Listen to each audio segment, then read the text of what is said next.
Hello, good afternoon everybody, welcome to another live broadcast from the studio. As I said, I've done a couple of these over the last couple of weeks, and the kickoff was the realisation of where things were heading with the airshow season, and sitting and staring at my outside broadcast trailer with all this outside broadcast equipment, thinking not going to be taking that out to too many shows this year. So it's all been brought inside, set up in the studio. And yeah, I've been going through a couple of older shows. We went through, what did we go through last week? Someone can help me out. Was it Cosford? In fact, I should say hello to a few people. If you are watching us live, do join in the chat. Gosh, there's quite a lot of people. Hello, Michael and Alex. You were the first in this morning. Hannah Chandler is watching. Hello, lover. 32 bits. Ryan, hello. Hello guys, gosh, there's loads of people watching. This is cool. So today we're going to go back to the 1990s for a bit of nostalgia. Some mainly classic jet action, you'd call them now, from Woodford in the 90s. But we're also going to look at Waddington. So the last show there in 2014. And in fact, while people are just filtering in, I think we might as well kick off. It's going to be the Viggen behind me here, and this is the format really. I've picked out a few of my favourite clips from the events that we're talking about here, and my very first one here is the Viggen. As I say, this was live broadcast I think on the Sunday at Waddington in 2014, and you'll see it's a little bit grey, but it's fantastic aircraft and awesome display from Stellan Anderson. And yeah, we'll take a look at it. You'll see from other clips later on that the weather does clear up a bit, get a nice bit of sunshine on the Vulcan later. But without further ado, while people are filtering in, let's take a look at the Viggen. Rolling now, the Saab AJS-37 Viggen. I should say I'll drop in from now and again, just to say a few things.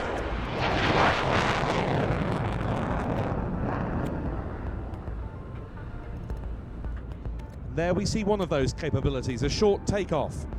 Still short by the standards of many modern fighters. The reason for that, the demanding requirements laid down by the Swedish military, because during the Cold War, these aircraft would, if necessary, have operated from forward strips and even from roads.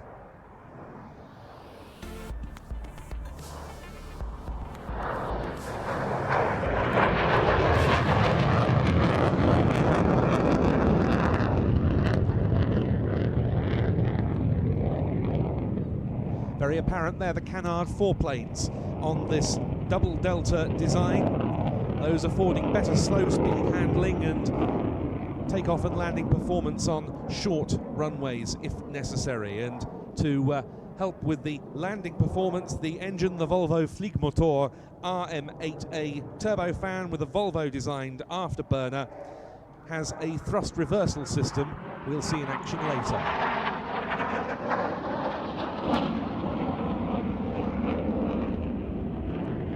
The aircraft first flew in February 1967 and entered service with F7 wing at Såtenäs 4 years later. Såtenäs being also the base of this aircraft with the historic flight. 329 Viggens of all variants were built, starting off with the AJ-37 attack variant with a secondary air-to-air capability. That was followed by photo recce and maritime recce examples, a two-seat trainer variant, and the JA-37 air defence version with a secondary attack capability. When it first appeared, the Viggen was revolutionary as well as stunning looking, and it continued to be a hugely capable platform right up until its retirement from the front line in 2005.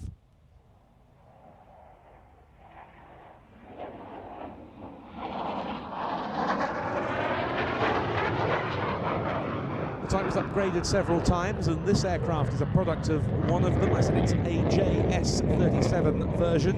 That's an upgraded AJ-37 attack aircraft with new avionics and software.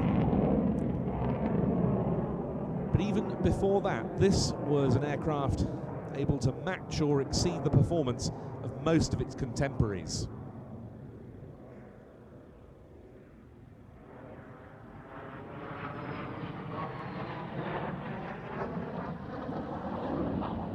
During the Cold War, of course, Sweden would very much have been on the front line despite its neutral status.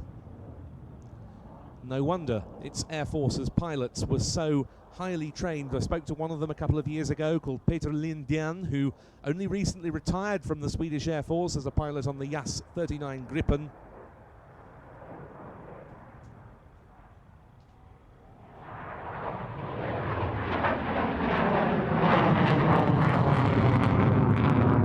Peter, who was also a champion motorcycle racer in his day during his Air Force career, said to me we were allowed to fly at 10 meters above ground, above lakes, and 20 meters above ground, and we did that at high speed.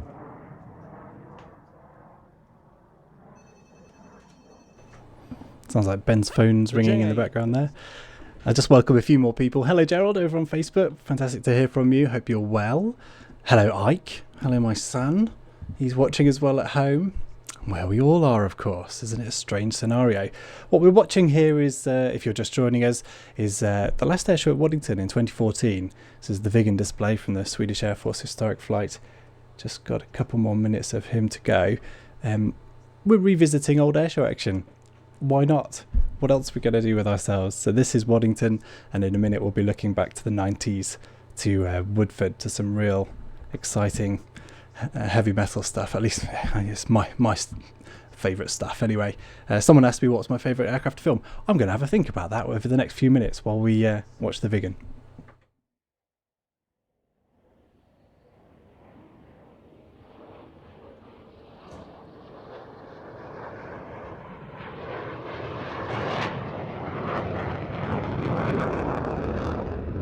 That's a pretty impressive angle of bank to put on at such slow speed.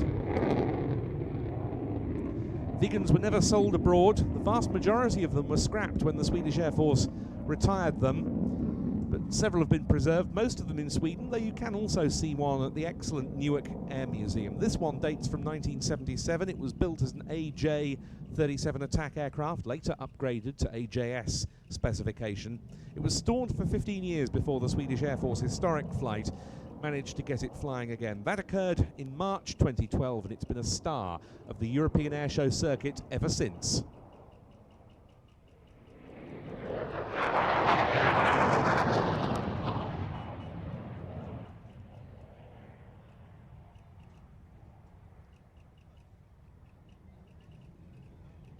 In the Cold War days, Viggens were not that regular visitors to British shores, but there was one notable deployment in 1983 when F6 wing of the Swedish Air Force at Karlsborg carried out an exchange with number 41 Squadron flying the Jaguar at RAF Typhoon. One of 41's pilots at that time was Mike Rondo, now an acclaimed aviation artist, and he remembered his then squadron boss on 41, Hilton Moses, returning from a trip in a two-seat Viggen. Mike said he looked like he'd just been put through some kind of crazy combination between a fairground ride and a washing machine.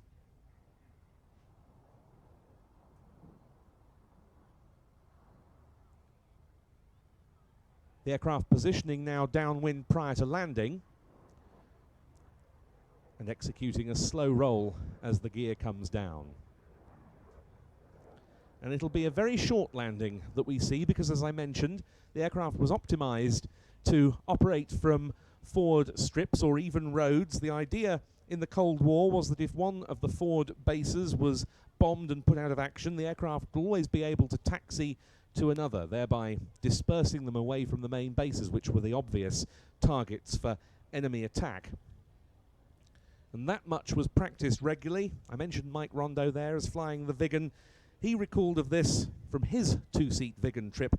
The pilot flew a 4-degree hands-off approach with his hands on his head into a remote airstrip, landed, reversed into a parking bay, did an engine-running refuel without any communication with the people on the ground except hand signals, taxied out and took off in the direction that we'd landed in. Then we did some approaches onto roadways, flying at 15 or 20 feet to clear the cars and warn them that there were going to be some aeroplane movements. No need to do that here, but we will see how short the Viggen can land.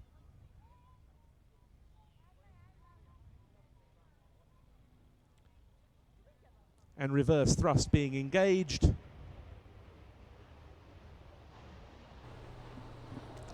See, it's a bit of a compromised camera position here. And that's a degree of landing performance that few current fighters can manage. And if we see what the pilot, Major Stellan Andersson, did yesterday, he'll continue to go into reverse, and there he is indeed backing the Viggen up. Very nice.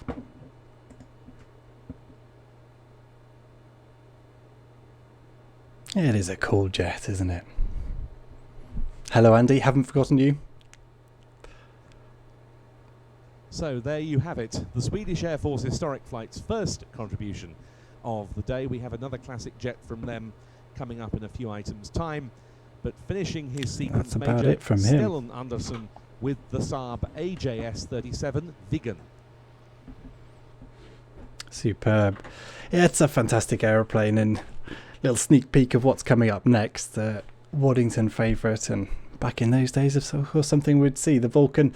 That's going to be our next video that we'll go through. Hello, welcome to anyone who's joined in the last 10 minutes or so. Lots of viewers, at least by my standards, on these studio-based things. It's nice to see everyone joining the stream. Hi, Andy. Hi, Ben. Hey, there's a good chat going on with Gerald over on Facebook. That's fantastic to see. And lots of people over on YouTube. Wonderful. It is good. And if you've got any requests, this is what we did last week. Not that I've fulfilled on any, but although someone did ask for a Typhoon, and I think I've got a Typhoon video lined up. But we've obviously got this huge archive, as I say, stretching back to the 90s.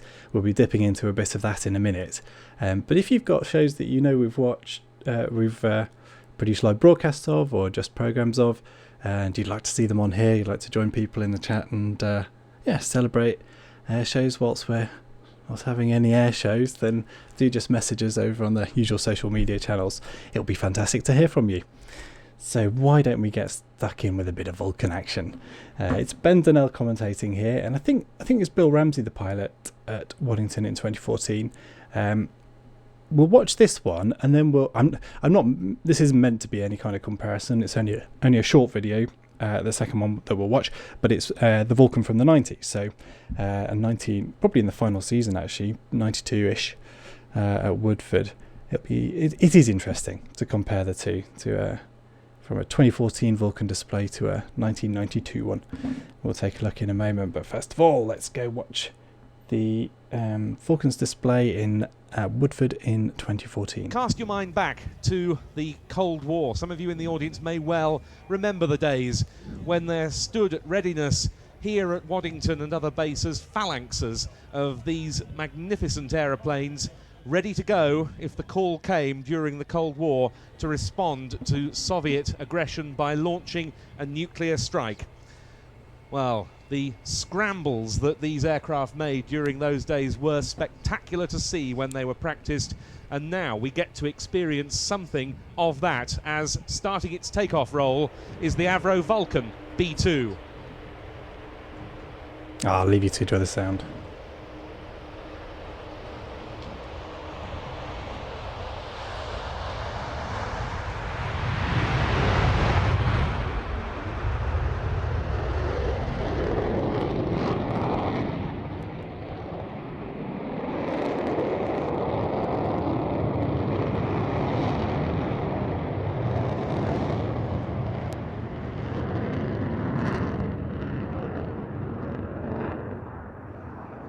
And a very dramatic start indeed there, Ben, in the capable hands of two very experienced guys, Captain Bill Ramsey and Bill Perrins. More about them later on. Each of the pilots who fly the Vulcans bringing their own little twist and style to every display.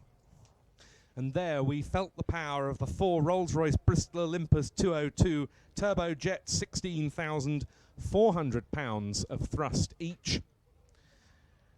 It's amazing to think that just over a decade separated the design, also by Roy Chadwick of Avro, of the Lancaster, from this, the Vulcan, which started out in prototype form as the Avro 698, first flown in 1952.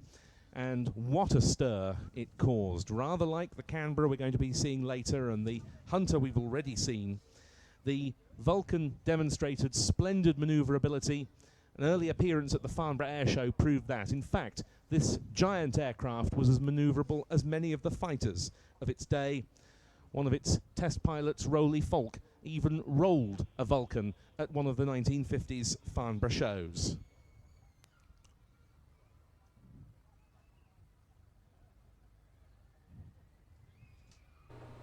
Just give a quick hello and welcome to Harry. Hello, Karen.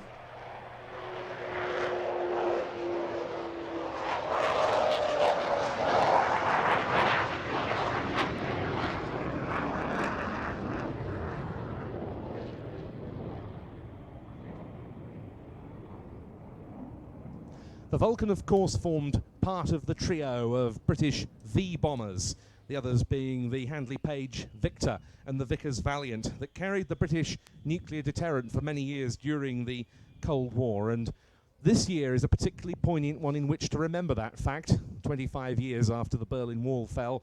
And then there came the momentous events of 1989 into 1990 that spelt an end of communist regimes in Europe. After the tactical nuclear deterrent was handed over to the Royal Navy in the late 1960s, the Vulcan took on the conventional low-level tactical role. Later, including this aircraft, they were used for roles such as maritime reconnaissance and air-to-air refuelling.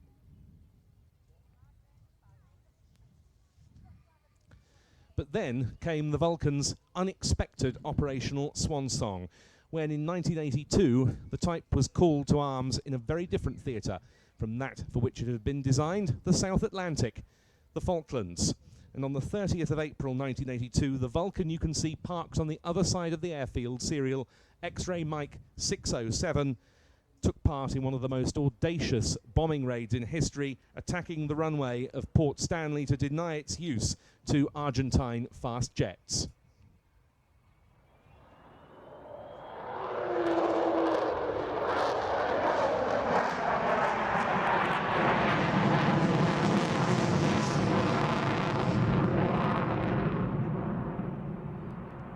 Touch of that all familiar howl there as we go into this spiral climb at about 90% power.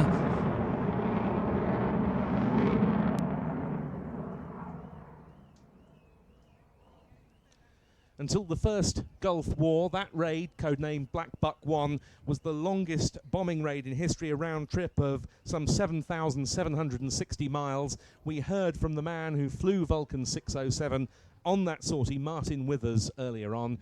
For both him and the crews of the supporting Victor tankers, it was an astonishing feat. Air-to-air refuelings numbered 18 on that sortie alone.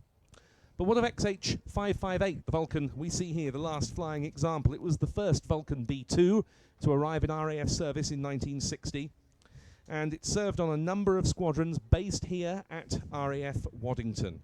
It later became the final Vulcan on RAF charge as part of the Vulcan display flight, and when it was grounded and sold in 1993, many thought its flying career was over, but that was thinking without the efforts of David Walton, who bought XH-558 and all its spares, and then Dr. Robert Plemming, who founded the Vulcan to the Sky Trust to put the aircraft back into British skies.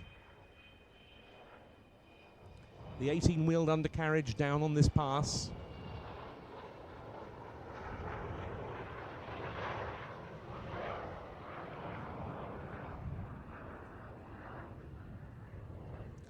But George, mentioning Robert Plemming and Vulcan to the Sky, this has been a hugely expensive undertaking throughout the life. Oh, unbelievable. And of course it won't continue without further donations. Project 2015 is almost upon us, and who knows whether we'll be able to extend the life of this aircraft beyond 2015. But nonetheless, who thought in the first place we would ever get it airborne again? Now, you're referring back to those famous Black Buck raids a little earlier on, when the Vulcan was surprisingly brought back rapidly into service. Of course, although we don't have Martin in the cockpit today alongside Bill Ramsey, we do have Bill Perrins himself, who spent 3 years on the Vulcan, including 4 Black Buck raids as the airborne reserve, although he never actually made it to the Falklands himself. Now, positioning now, this time the aircraft is cleaned up, but it will come out now for a good view with the Bombay Open.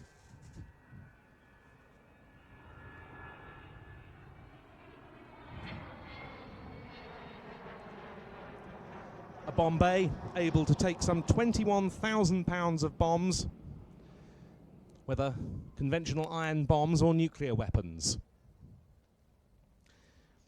So what's it taken to get, as it were, this far and have the aircraft flying for us at Waddington this weekend? Well, about £20 million is the answer to that. 2.7 million came in the form of a grant from the Heritage Lottery Fund. Other than that, it's been the very generous public donations, along with support from the likes of Sir Jack Hayward and Eddie Forrester of Aero Bikes, along with a whole host of companies who have themselves contributed.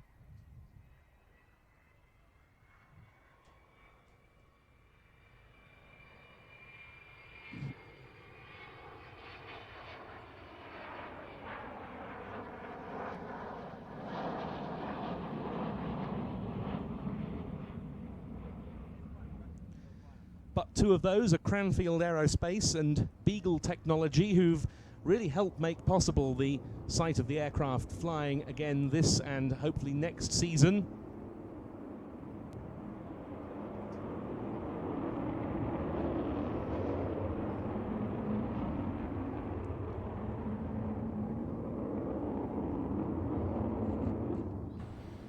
It's a nice wing over there with the nice clouds as the backdrop.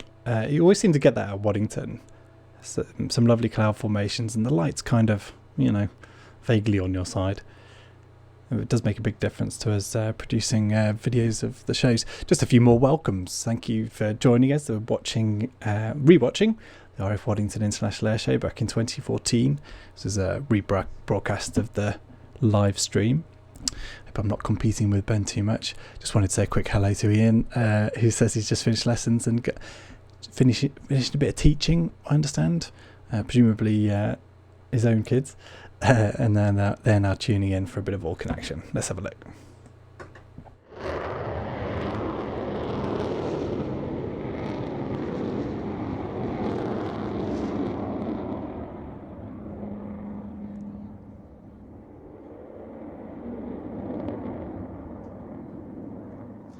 Give you more of an idea of the running costs, Vulcan to the Sky say it costs £2 million a year to run their operation. That equates to some £38,500 every week. Much of that fundraising done by the over 8,000 now members of the Vulcan to the Sky Club. And they're able to see the aircraft at its current home, its very sumptuous home in a hangar at the former RAF Finningley, a Vulcan base of long standing, now Robin Hood Airport, Doncaster, Sheffield, to give it its full title. And regular visits can be undertaken to the hangar. Check out the website www.vulcantothesky.org for details of how to book. Undercarriage coming down again. And if, as I'm sure you have, you enjoyed the Vulcan's display, you can make a donation via text from your mobile right now. You just simply need to text the letters and numbers VULC145 VULC. I think this is the point where I say please don't text. Those days are gone, unfortunately. The cost will be £5 plus the standard text charge on your mobile bill, and all of that £5 goes to Vulcan to the Sky and the upkeep in flying condition. Maybe it would still go to Vulcan to the Sky if you texted, but I'd advise against it. I would advise going and visiting the airplane. I know they still do that over at Doncaster. I think what we're trying to do here is line up a shot with the two aircraft. Obviously, it's going to happen. I'm not sure whether my little video here of the live broadcast is going to get to that. My father Adrian is on the comments over on YouTube. Hello, Dad. He will have been probably on camera too, David Oldham reckons, for this show, and he's just been explaining over on YouTube that there's a bit of a compromised location that we were shooting from at Waddington this year, set back behind a row of toilets, and obviously all the crowd. It's down to needing a link into the commentary and internet back in those days. There we go, we got the shot of the two Vulcans. Hey, not bad. Yeah, it's a fantastic display. Nice conditions as well. A couple of nice wing overs. Maybe not quite as dramatic as we saw in the following year at React. Videos out there on YouTube somewhere. Please do go take a look. And Adrian's chatting mosquito over on YouTube. Hey, it's fun to make it a family occasion. In fact, let's cut to me. Let's get rid of you as well. In fact, talking of family, hello Bo. Hello Bo. Thanks for tuning in, everybody. It's fun. This I'm enjoying revisiting this old material, and we're going even older now. You'll see from the patch there. And a mobile call. That this is Vulcan to the Vulcan display team. This is original 90s stuff. So we're talking, I think 92, and this is a bit of a comparison to the 2014 display. Let's bring the sound back up so we can get a nice bit of Vulcan roar. Without further ado, I was going to say, so family event. So my old man's in the chat and kids are watching because, hey, everyone's at home. What more have we got to do? I've got this, which is quite fun. I found this, which I think is taken at Woodford. Something I'd like to do with these live broadcasts is bring in live other people other than myself. There's very many good reasons to do that. I'd have liked to have brought my old man in, but unfortunately he's in deepest, darkest Lincolnshire, and the internet's a little bit too weak for it, unfortunately.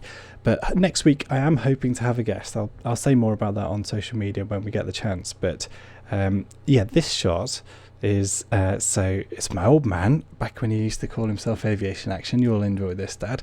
And I don't know whether we'd have not noticed, but I think, no, let's get this right. Click the right buttons. So if you look closely, this is Woodford in the early 90s. So that's my dad on the top, filming aeroplanes.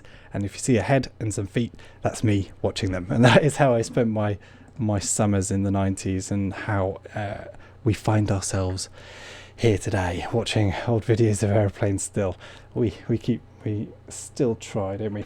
So let's take a look at what a Vulcan display looked like in the very final stages of its service with the RAF as a display aircraft.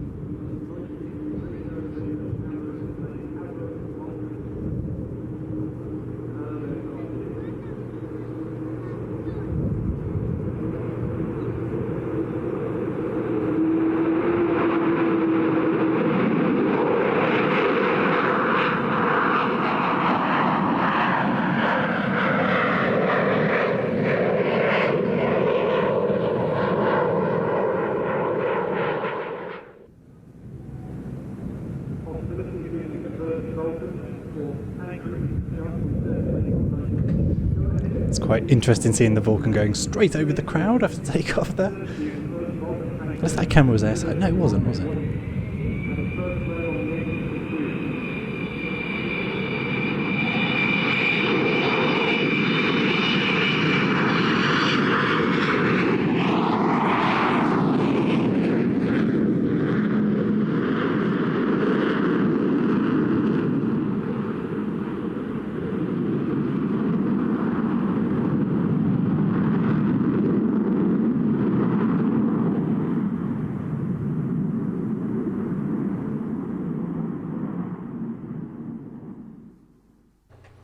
It's quite a display. So we're only just having a little dip into what is an excerpt from a programme my dad would have made in the 90s. It's Best of Woodford, so it's highlights from 1990 through to 96. And the reason I'm showing it now, I mean, it's a nice link into Waddington, the 2014 show, which I was keen to share because we haven't done much with. But also I've just published it on our subscription site, so that's watch.planestv.com. There's the full, I think it's about a 1 hour programme looking at the highlights of the those air shows from 1990 to 1996. Some quite remarkable stuff, including this next one, You can't see it on the TV behind me, but you will hear it very shortly. In fact, I'll let you hear this next one.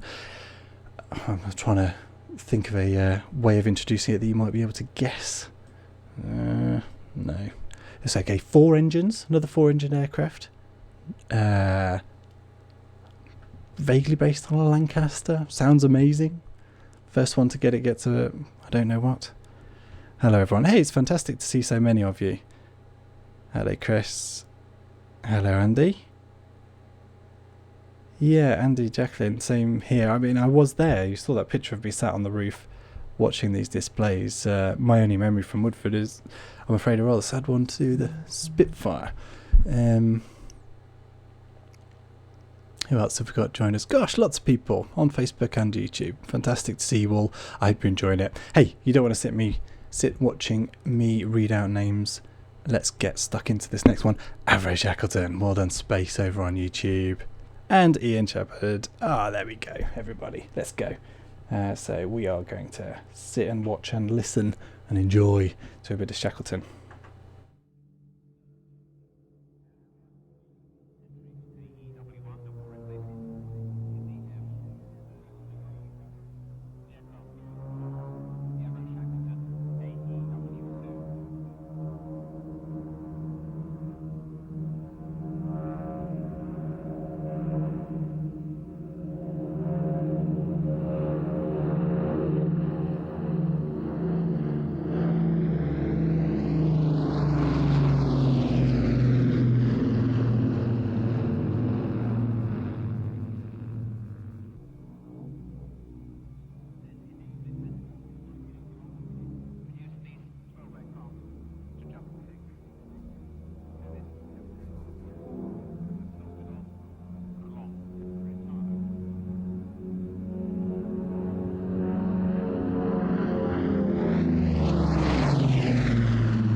Superb.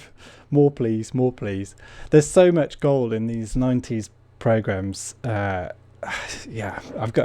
picked out, my favorite bit. So we've got a lightning coming up and the Russians, and we'll dip back into Waddington as well, but it's just remarkable stuff, and it is really good fun going back over the older material.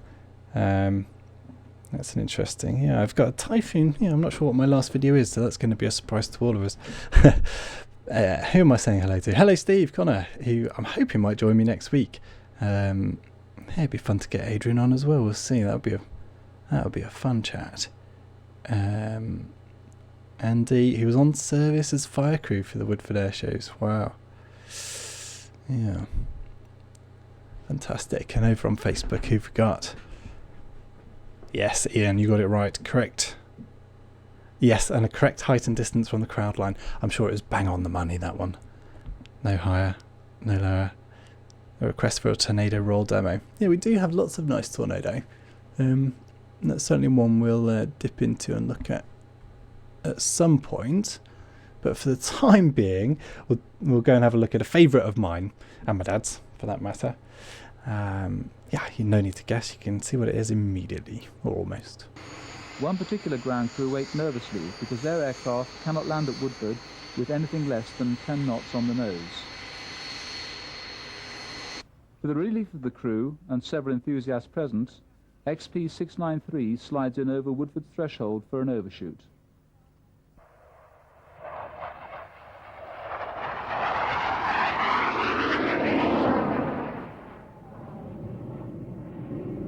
British Aerospace still operate 4 Lightnings as high-speed targets for the Tornado program at Warton in Lancashire. And this public appearance is only the 4th in 4 years, and probably the last, as the aircraft are due to retire this year. Fantastic stuff. A real favourite of mine. I grew up very close to Binbrook. Not that I really remember the Lightning in those very early days, but I do remember XR724 coming into Binbrook, something my dad had a part in. Still there, still sat on the top of the Lincolnshire Wolds. No runway, no taxiway, no nothing really there anymore. But another airframe saved, if you like. It's still there, and work is still done on the aircraft. And actually, Chris reminded me, and it's an important reminder, that there's the shack at Coventry, Shackleton, that is, that we saw a moment ago. The guys still working on it, and yeah, I was in touch with them. Something else I'd like to do with these broadcasts is, I mean, for what it's worth, try and raise awareness of anyone out there that's restoring old aircraft, especially in those kind of circumstances where there's, I assume, very little money, and they're really up against it. They could, guys like that could do with all of our support, and raising awareness of them would not be a bad thing to do. So if you know of ongoing restorations that are worth a bit of our attention, do let us know. As I say, Chris points out the Shackleton at Coventry. Who else have we got joining us? F-15 displays, yes, they were superb. In fact, there's an F-18 display on this Woodford programme. I'm not going to show it this afternoon, I'm afraid, but that was stonking stuff. Talk about low-level on takeoff. A bit scary if you ask me, but very entertaining. Yes, so was I, Carl. Sad day in 1992. Yeah, great memories, Mark. I totally agree. Let's have a few more, shall we? So we've been watching excerpts from the Best of Woodford. That's from the Woodford shows from 1993 to 1996, and we kicked off with a bit of action from RAF Waddington, the last show there in 2014. And if you're looking over my shoulder at the next video coming up, you'll guess by the presence of the Typhoon that this wasn't the 1990s. Can't think when we'd have first seen Typhoon now, but someone asked for a bit of BBMF. You got a little bit of BBMF here. Someone asked last week for a bit of Typhoon. You got a bit of Typhoon as well.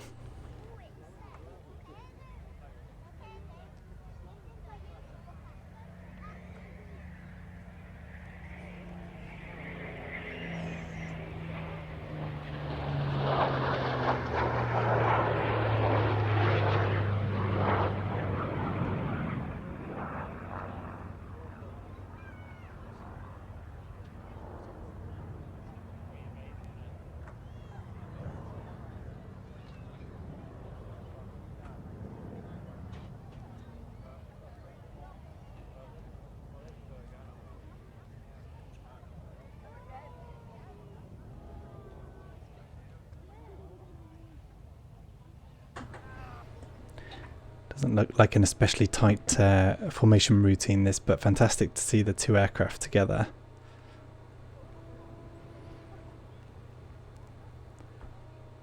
I think we get one more pass from them, and then it'll be into the Typhoon display, which I think is really worth watching. It's hard to compare Typhoon displays one year to the next. I suppose there's an easy way we stick both the videos on, and maybe we do that sometime. Certainly my memory of some of the very early Typhoon displays was it being very dramatic. Perhaps that was just down to it being a new aircraft and me being excited about it. It's not to take nothing away from the current displays at all. I think it probably was just me getting excited about a new aeroplane. But yeah, it'd be fun to compare at some stage.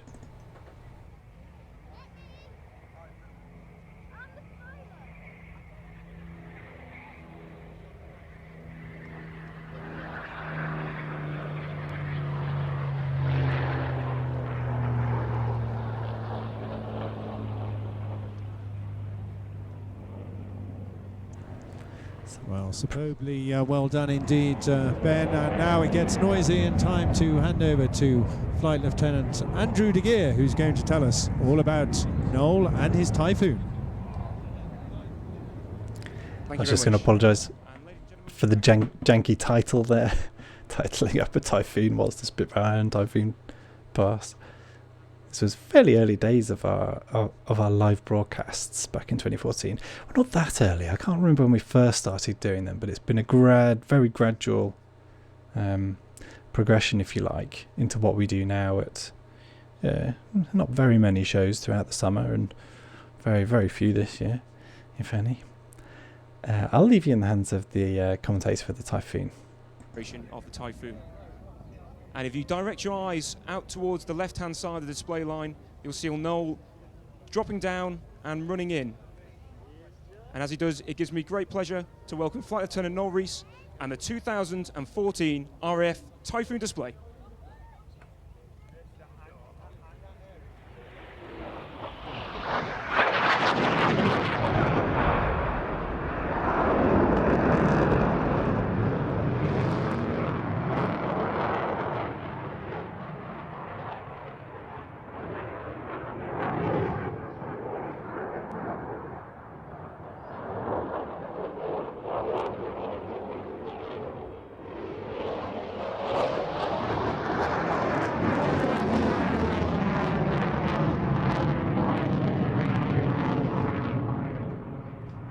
Now Noel and the rest of the team are from 29 Reserve Squadron base just down the road at RAF Coningsby. 29 Squadron being the operational conversion unit for the Typhoon force, and Noel's day-to-day job being a qualified pilot instructor on the squadron, training other qualified pilots how to fly the Typhoon.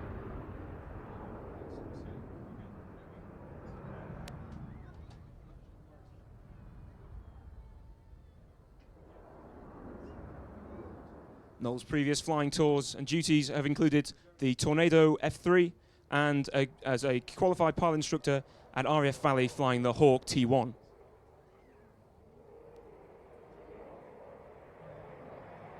And here he is ably demonstrating the carefree handling abilities of the aircraft in a dirty configuration barrel roll.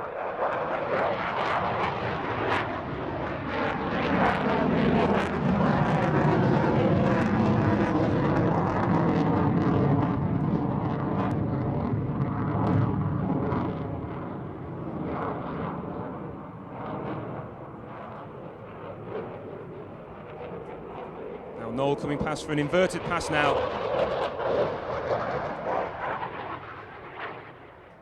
Before pushing up in a negative 3G manoeuvre, half Cuban. All the blood rushing to his head as he's pulled out of his seat.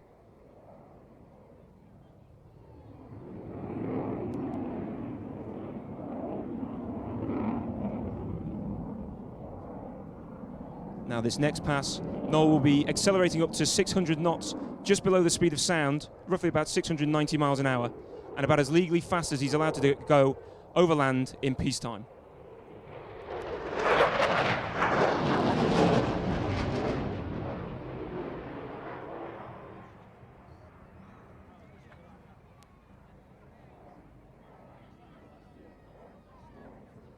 The Typhoon is the RAF's latest generation of combat aircraft.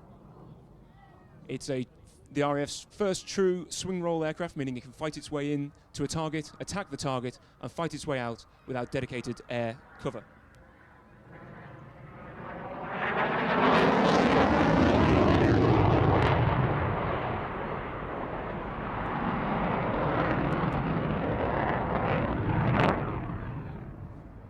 And what you're hearing there, and probably more likely feeling, are two Eurojet EJ200 engines, each producing 20,000 pounds of thrust.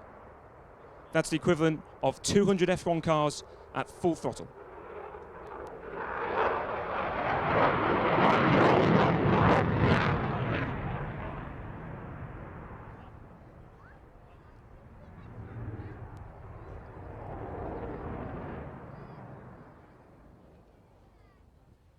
And the lightweight composite materials used in the RAF Typhoon's construction means with those powerful engines, it has a thrust-to-weight ratio of 10:1.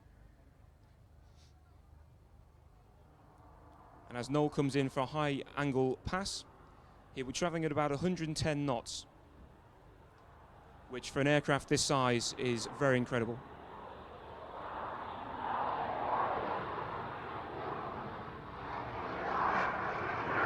Now watch just at the end of this pass, Noel will put the afterburners on, and you'll see what I mean when I say the 10:1 thrust-to-weight ratio as he climbs the aircraft nose up.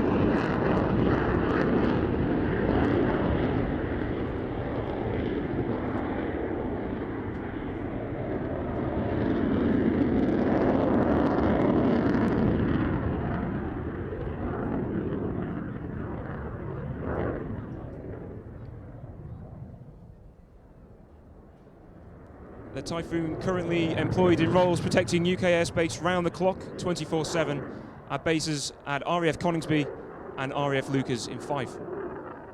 As we speak, RAF Typhoon crews are stood at a moment's notice to get airborne to protect UK airspace.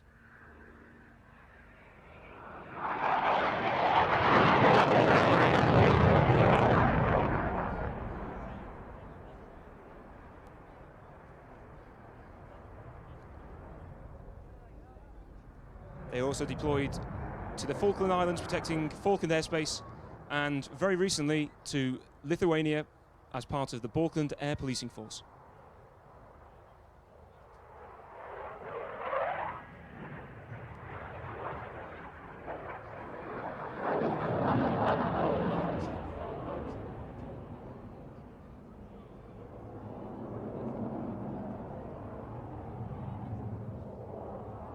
And this year's display jet, Bravo Whiskey, is painted in D-Day invasion stripes, the colours of 192 Squadron, who flew the original Hawker Typhoon during World War II.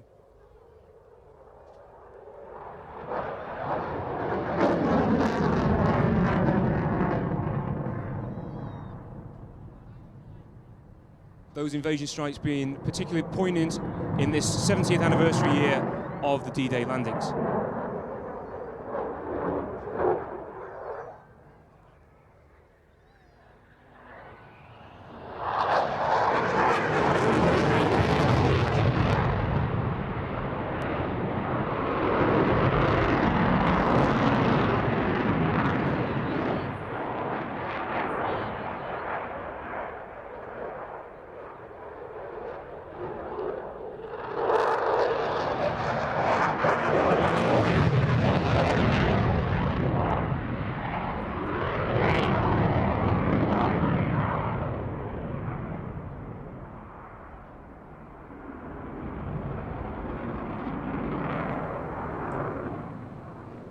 There's lots of excellent memories being shared over on YouTube. Thanks for joining in the conversation, everyone. This is part of the fun of doing these things. Certainly, whenever we do a live show, it really is the highlight, is getting everyone together and chatting about our various memories.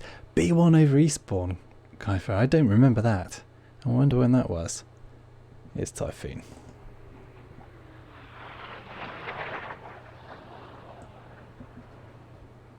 It could just be my memory letting me down. I think we get here a half loop into the landing. Half loop, reverse, half Cuban 8, don't know, something like that. I always like that manoeuvre with the Typhoon. It always seems quite a fitting way to demonstrate the aircraft's capabilities. Here is undercarriage coming down and straight into the landing. Superb stuff. What other memories were people sharing? So Kaifer, you'll have to help me out with the Swiss display team over wrong destination flypast from 2019. Now what were they up to there? Display team? Or maybe the PC-7s? Don't know. You'll have to help me out with that one. I'm not familiar with what you're trying to describe there. Trying to describe, that's very patronising, excuse me.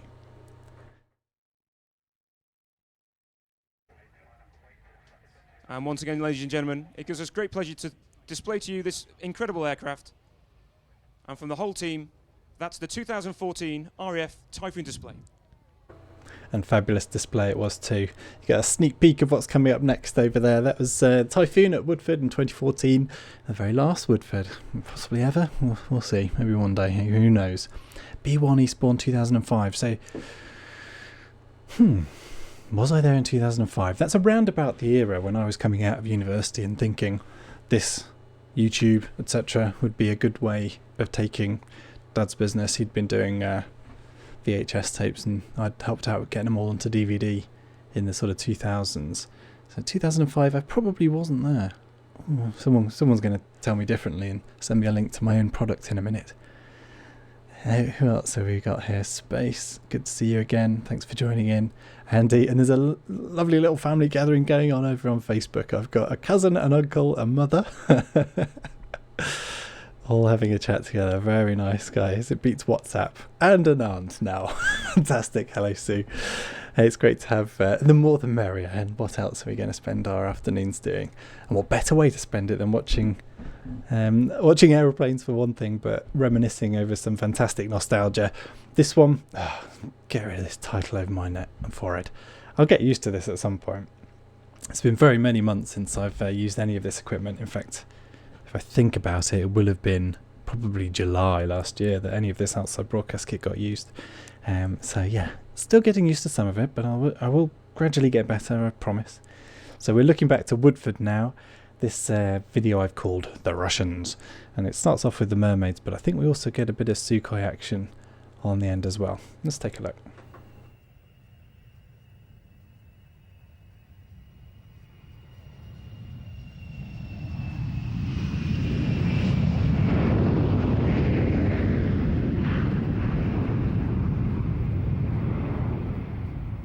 Here is another maritime patrol aircraft, the Beriev Mermaid. The aircraft comes in two versions, the Beriev BE-42 Mermaid, which is optimized for search and rescue duties, and this version, the Beriev BE-A40 Albatross, designed for long-range anti-submarine warfare. Hence the refueling probe and the retractable magnetic anomaly detector.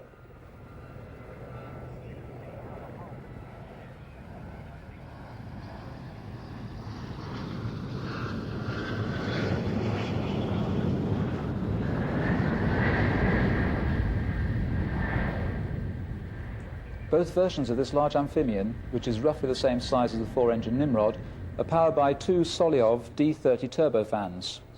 The Albatross has a maximum takeoff weight of 150 tons and boasts of a 10-hour endurance with a combat radius of 2,500 kilometers. It can cruise at 430 knots, but its normal operating speed is between 170 to 210 knots, depending on the task. I'd love to know if anyone else might know. Did the Mermaid ever visit the UK beside this? Maybe a Farnborough. Did it ever do a Farnborough? Must have done. It's quite a coup to get one at Woodford. And here, of course, a familiar sight to those who spent time at air shows in the 90s.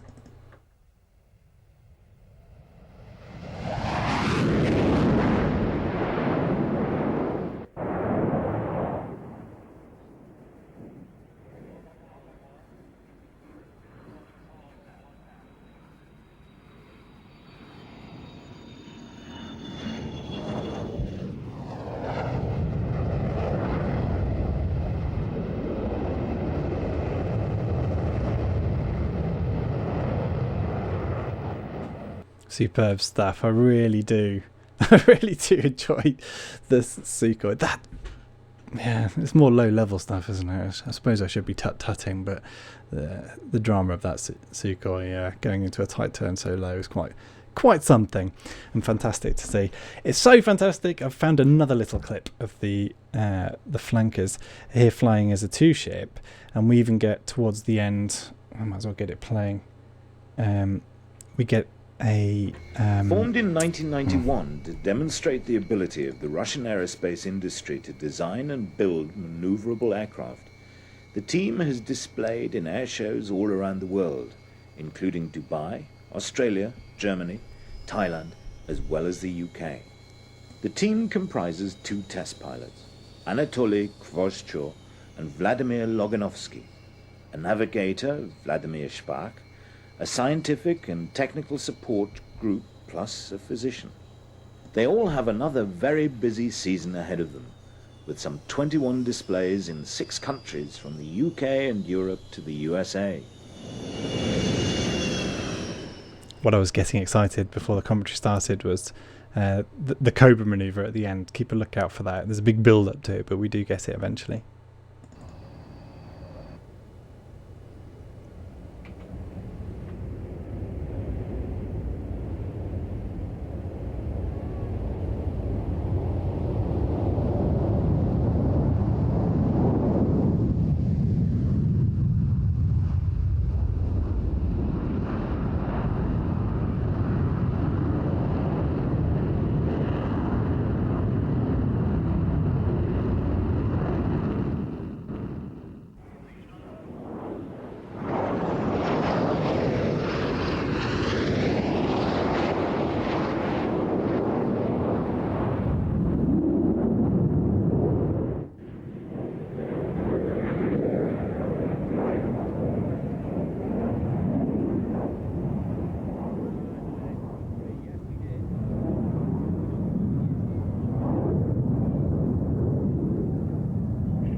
I don't know if you can hear the commentary that we weren't recording. You know, the microphones probably would have been airside to try and not pick them up, but I love hearing the old airshow commentators talking about these displays, and there's just that, look at that, which is a fantastic line from any commentator. That's what you want to hear. You know you've got a good show on your hands then. Yeah, some great reminiscing going on over on YouTube.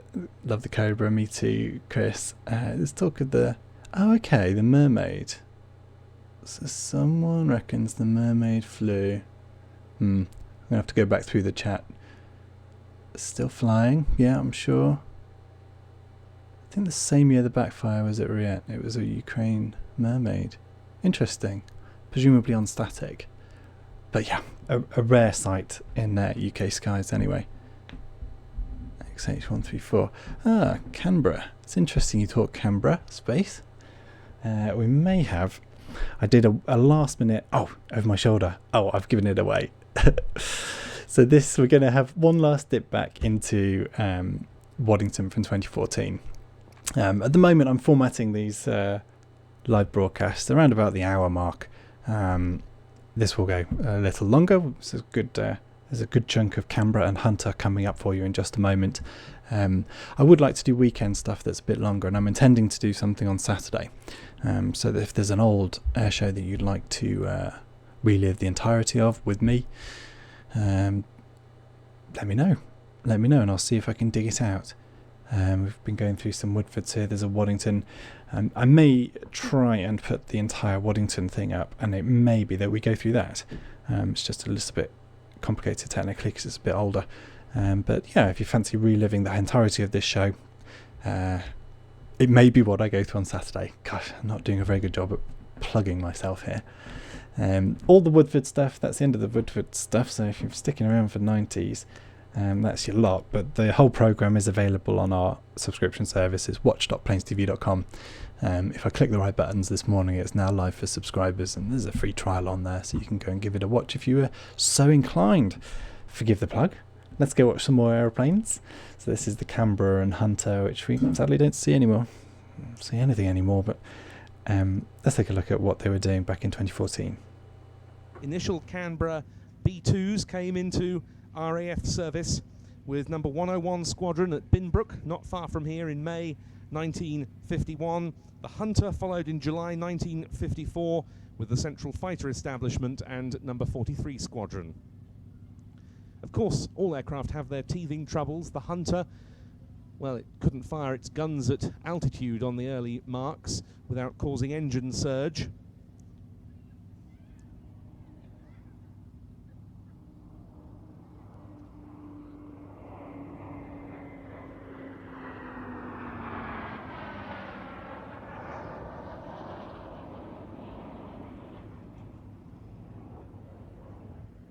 And there were certain difficulties with the Canberra, for example, relating to bombing it up, an area in which the then armaments officer at Binbrook, an RAF officer by the name of Ken Wallace, who of course would later become so famous for his auto gyros and who passed away only last year, took a great interest in and really helped the aircraft's path towards becoming an effective operational aeroplane. And the Canberra's performance was on display right from the start. Test pilot Roland Beamont's displays at Farnborough were aerobatic and legendary, and they helped sell the type to the US Air Force, who chose it to meet their needs and had it produced under license in the States as the Martin B-57. A Canberra B-2, the first production bomber mark, became the first jet to fly transatlantic without refueling. A PR-3 photographic reconnaissance model won the 1953 air race between London and Christchurch, New Zealand, and in 1954 another B-2 model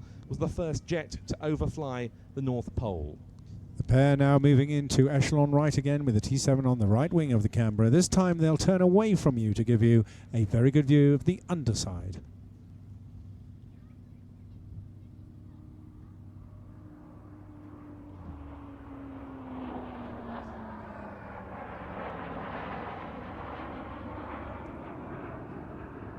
Just as the Canberra was becoming a mainstay of RAF Bomber Command during the Cold War, so the Hunter was becoming a linchpin of the RAF Fighter Command Day Fighter Force in the UK at the same time. Hunters and Canberras served together during the Suez Crisis of 1956. The Hunters in question being F5 models with the alternative engine to the type standard Rolls-Royce Avon power plant, that being the Armstrong Siddeley Sapphire. Keeping this turn tight now as they come in this right-hander. They'll then convert to a left-handed turn for a graceful top-side pass.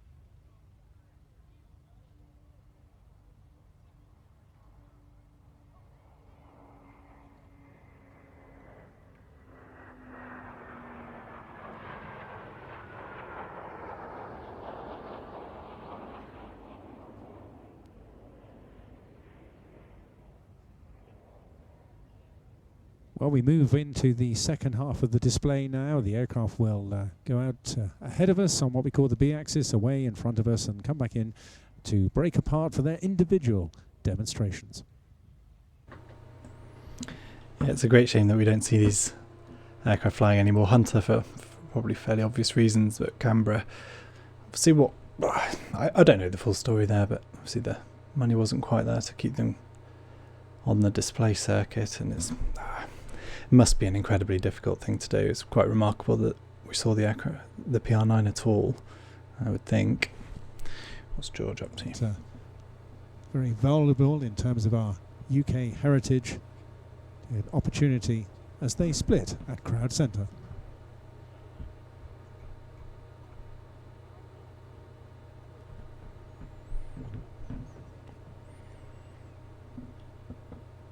Yeah, it's a quite nice schemes, these. I know not maybe historically accurate or whatever, but you can see what the thought was. Yeah, a whole squadron of them like this would be quite stunning.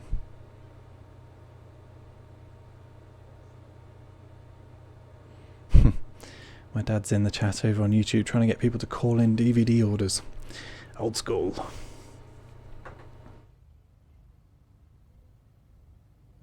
And here's the break now.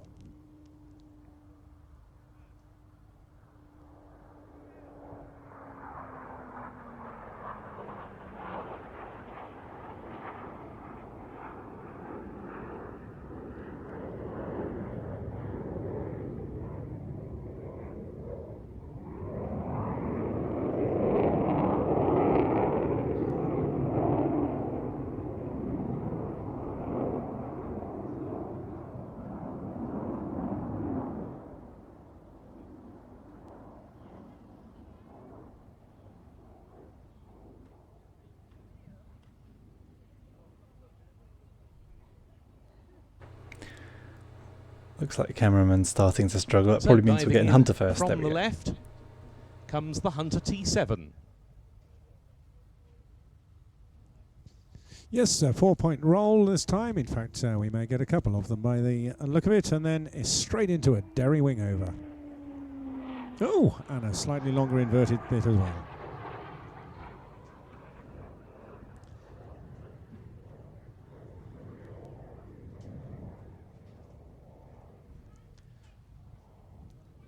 This is the two-seat trainer variant of the Hunter, which was developed first by Hawker as a private venture, but the RAF soon adopted it and took on 45 examples, entering service in August 1958 and carrying on until 1994, the last of them having been used as companion trainers for the RAF's Buccaneer Force, which was retired at the same time, and one of those aircraft will be providing the finale to today's programme.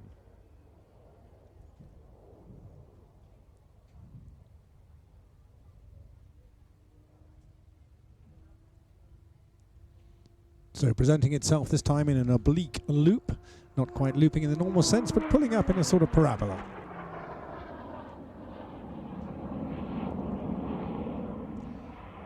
Some of the Hunter T7s were converted single-seaters, but not this one. This was built new as a T7 in 1958 and delivered to the RAF that June. Its service was with number 229 Operational Conversion Unit and later the Tactical Weapons Unit at RAF Brawdy.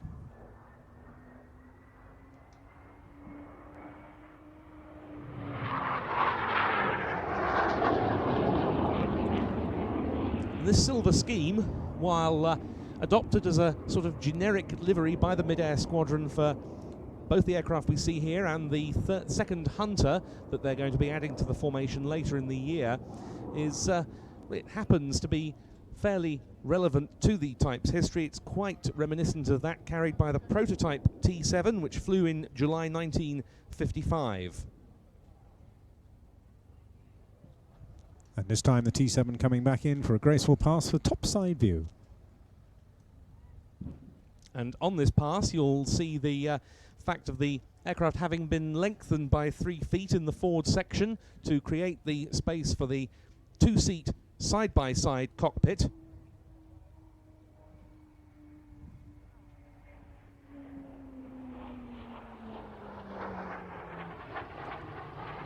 But it barely detracts from the gorgeous lines of this aeroplane.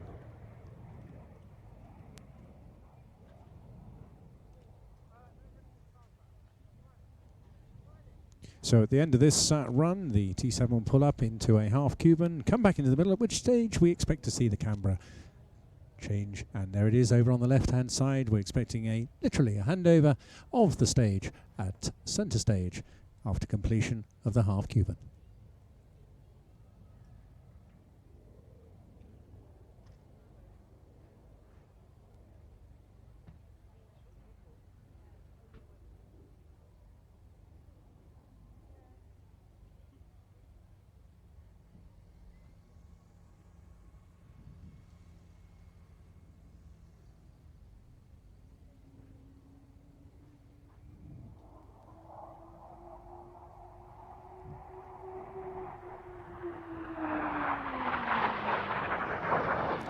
Wonderful sound, that. Absolutely wonderful. What a dramatic pass.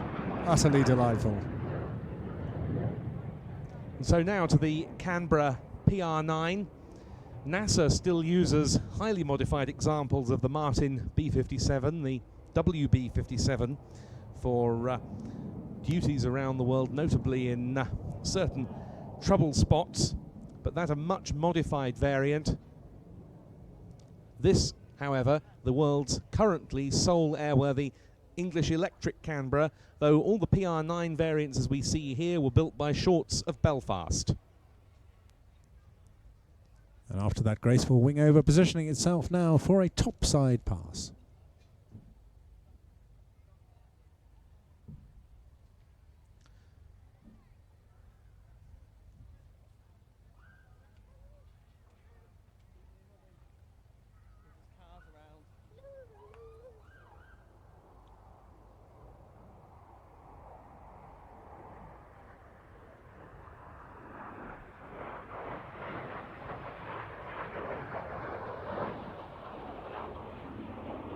Reconnaissance was always an important task for the Canberra, given its high flying capabilities. The PR3 was the first photo recce mark to enter service, that with number 540 Squadron at Benson in 1953. And that year, the aircraft proved its worth immediately. The details of Project Robin remain secret, but a modified Canberra B2 took part in a clandestine high-altitude reconnaissance mission to photograph a new Soviet surface-to-air missile testing site at Kapustin Yar, east of Stalingrad.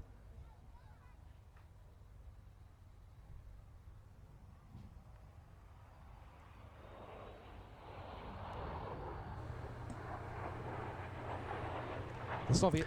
It's got some interesting comments over on Facebook and on YouTube. I thought I'd just reply to a few. We're watching, as it says, highlights from Waddington in 2014. This is the Canberra display. It's a few more minutes of him to go.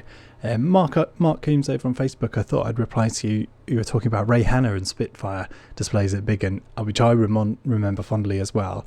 And that would be a really special... That flying display alone would be one worth revisiting from the many years that we did record. I say many years, it would have been a few years certainly. Yeah, so I'll dig out a bit of that for you, Mark, at some point. Over on YouTube, there's talk of DVD purchasing and you can't find them on the website. I'll show you exactly where to find those in a minute. Offset canopy that you might be able to see on this aeroplane. 23 of them were built new by Shorts of Belfast. They served out most of their careers with number 39 Squadron.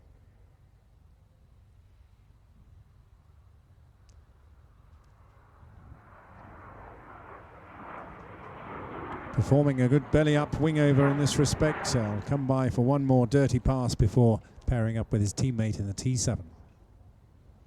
In wartime, the motto of RAF photo reconnaissance crews was alone, unarmed and unafraid, and that applied equally to the crews of Canberra PR9s as well. The type was constantly upgraded to keep pace with reconnaissance needs, and the latter sensors that it carried included one, Radios, the Rapid Deployment Electro-Optical System, that was a modified version of that used in the latest version of the U-2, the U-2S. They were employed throughout the Balkans campaigns over Somalia, Afghanistan and Iraq, typically flying above 50,000 feet.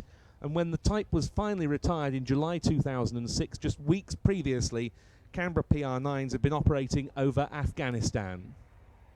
Okay, here you see the gear down. He'll put in a 360 at the centre, then clean up and join the teammate.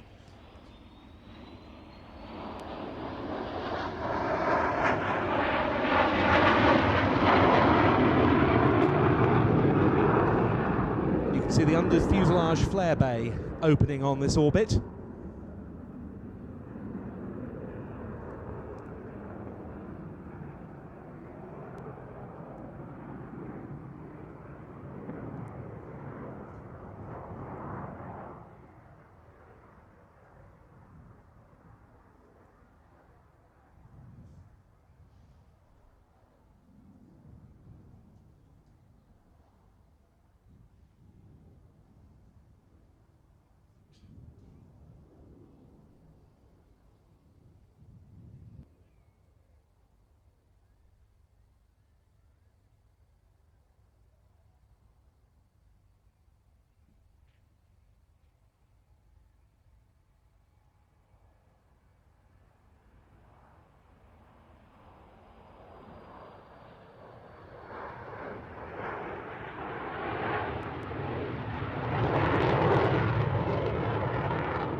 And as the Canberra departs out, so ready to join up with its teammate, an opportunity to credit both the pilots today, Dave Piper and Mark Leckie.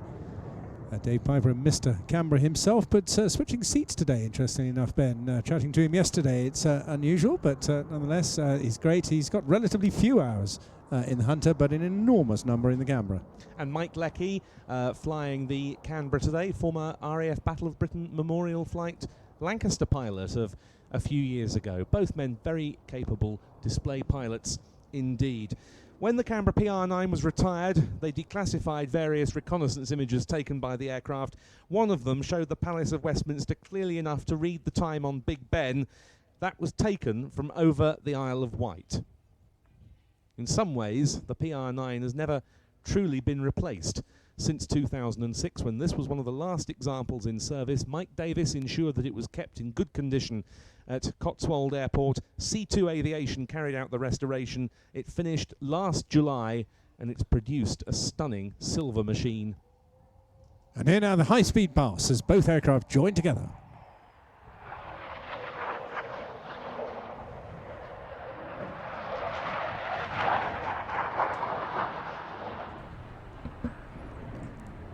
Looks like we managed to capture only one of the aircraft in that joint high-speed pass. It's always the trouble with displays that you don't know too well, is capturing out little elements like that. Ones that you don't see too often. Things like the red arrows you kind of get used to, and you sort of build up a system to make sure you capture them. I think we're going to leave that there because they take a long time to come back round, and the landing rollout, as you'll have seen from the Yeah, the material from Waddington there, it's all a little bit compromised by the camera position. It's set back from the crowd behind a row of toilets, and you can't really see the runway. Excuse me. I thought we'd just have a little look at what's going on the internet further afield. This was a quite remarkable picture to be taken in the current time, celebrating the Royal Air Force. Let me think.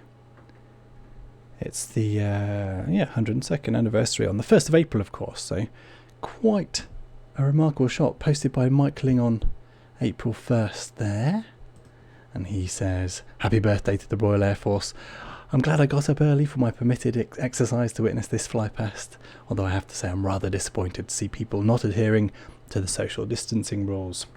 Very good, Mike. I enjoyed that. He's a very good follow on Twitter if you're into the Twitterverse.